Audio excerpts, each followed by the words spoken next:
La critique que vous n'aimez pas entendre sur votre père. Pourquoi faisait-il des chansons aussi simples?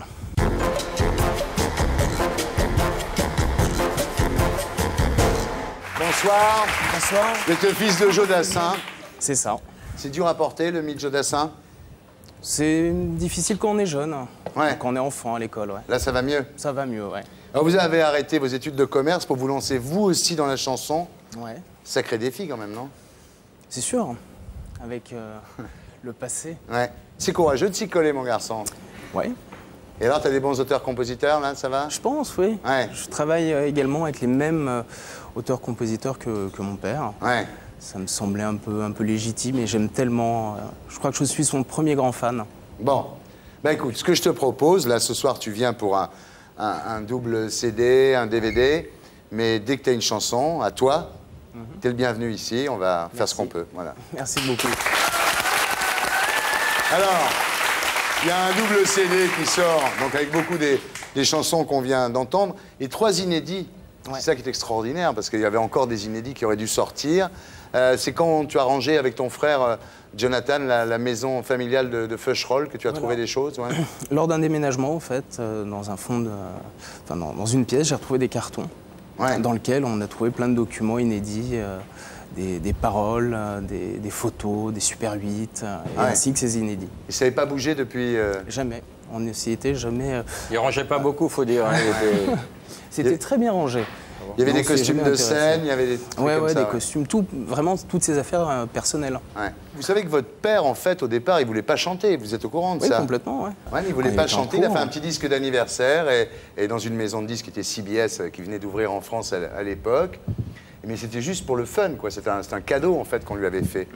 Et puis les gens chez CBS, Catherine Régnier, en attendant ça chez CBS, a dit oh, ben, il devrait chanter. Et lui, il voulait pas au départ. Qu'est-ce qu'il voulait faire?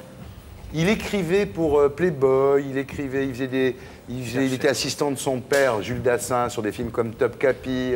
Il voulait pas chanter du tout. On avait pas mal de points communs, parce que moi non plus, je voulais pas chanter, mais on s'est rencontrés à cette époque-là, et il arrivait d'Amérique, et il était très américain dans son style. Bien sûr. Et moi, je voulais faire de la musique américaine, et lui, il a eu l'intelligence de faire de la musique française en France. Ah, il aurait fait les restos du cœur, lui. Ah, sûrement. Non, mais ce qui est extraordinaire avec Joe Dassin, donc, c'est qu'il ne voulait pas chanter. Il a été signé pratiquement contre son gré, parce que les gens dans la maison de disques avaient entendu ce petit disque anniversaire, ce qu'on appelait à l'époque un souple, qui n'était pas souple du tout d'ailleurs. Et puis, ses premiers enregistrements ne marchent pas. Et là, il se pique au jeu. C'est ça qui est marrant d'ailleurs, parce que voyant que ça ne marchait pas, ça lui a donné envie de continuer. Il a pas mal galéré, il a persévéré, jusqu'à ce qu'il fasse Bip Bip, la chanson qu'on a entendue au début de la Music Story.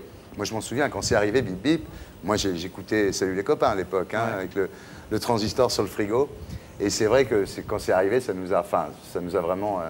Moi, quand j'ai connu, je sais que ce qu'il voulait, c'était faire du folk song. C'était ça son truc. Et c'est de là qu'on est devenus amis. Et puis, il a compris très rapidement que c'était pas ça qu'il fallait qu'il fasse. Et il a créé ce style bien à lui, avec cette voix mate, alors que tout le monde mettait ce qu'on appelle de la réverb, de l'écho. Lui, il chantait avec cette voix sans le réverb, c'était extraordinaire de présence. C'est lui qui a créé ça, ce style-là. Alors, il y a eu beaucoup d'histoires autour de la mort de votre père, il y a eu beaucoup de rumeurs, il y a eu Vous êtes au courant de tout ça? Oui, mais comme vous l'avez si bien dit, il y a beaucoup de rumeurs. Il est décédé d'une crise cardiaque en Polynésie, dans un pays, si on peut dire, une île qu'il adorait, en 80. Après, il y a eu beaucoup aussi de combats dans la famille pour savoir où votre père sera enterré. Finalement, c'est Jules Dassin, donc votre grand-père, qui a obtenu que votre père soit enterré au cimetière juif d'Hollywood. Mais il y a eu beaucoup d'histoires de famille. Vous avez échappé à ça, vous? C'est un sujet dont je n'aime pas trop parler. J'étais déjà beaucoup trop petit pour avoir le moindre souvenir. Et bon, c'est un sujet que j'aime pas aborder, les différents problèmes. Je comprends. C'est un héros pour vous, votre père? Ah oui. Ben, on va faire une interview. Mon père, ce héros.